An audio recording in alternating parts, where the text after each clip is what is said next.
This ancient circular world map captures the vast scale of the 8th century Arab Empire, stretching from Spain to Central Asia. By 712 AD, the expansion reached the Indian subcontinent.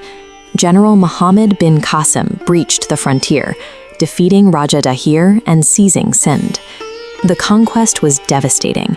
The invading forces desecrated temples, slaughtered the local populations, and captured Raja Dahir's daughter sent to Damascus. The threat was only expanding.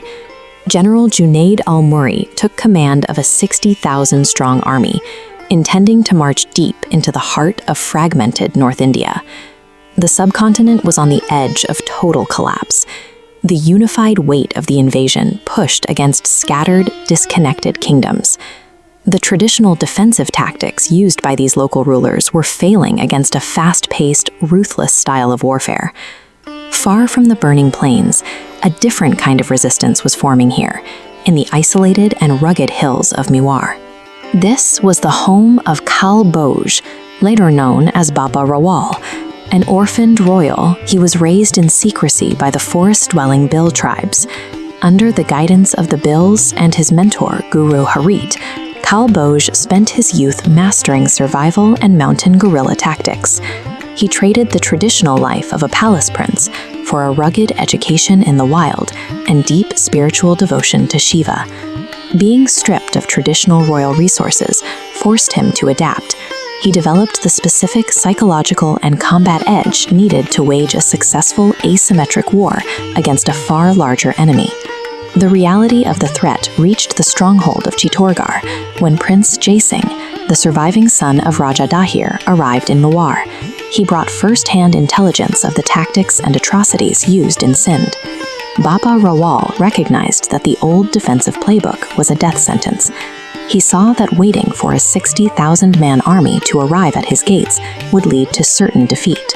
He began a massive effort to unite the region. He built a coalition connecting the Gujar Petiharas, the Chalukyas, and the Bhils, turning isolated territories into a unified defensive front.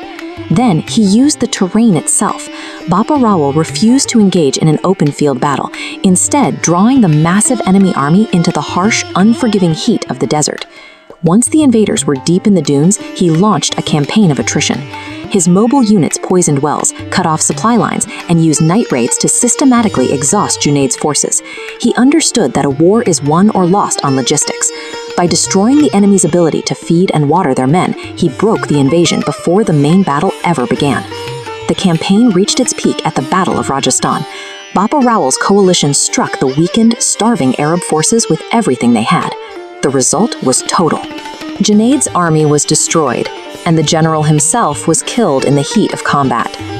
In the aftermath, the coalition reclaimed lost territories, like Bhimmal, allowing the local communities to reopen their temples and libraries. Winning the Battle of Rajasthan cleared the way for a solution that moved far beyond the local front. Bappa Rawal was now ready to execute his long-term strategy for security. This strategy relied on the principle of forward defense. Bappa Rawal knew that simply guarding the Indian border would only invite the next wave of invaders to try again. He launched an aggressive counteroffensive, chasing the retreating forces completely out of the subcontinent and back into their own strongholds. He cemented his control through political warfare. Bappa Rawal replaced defeated foreign rulers with his own representatives and used marriage alliances with local royal families to project his authority deep into foreign lands. To prevent another breach, he built a permanent military infrastructure. He established intelligence units and military outposts every 100 kilometers along the mountain passes. By occupying the staging grounds used by his enemies, Bappa Rawal transformed a vulnerable border into a secure zone, ensuring peace for generations to come.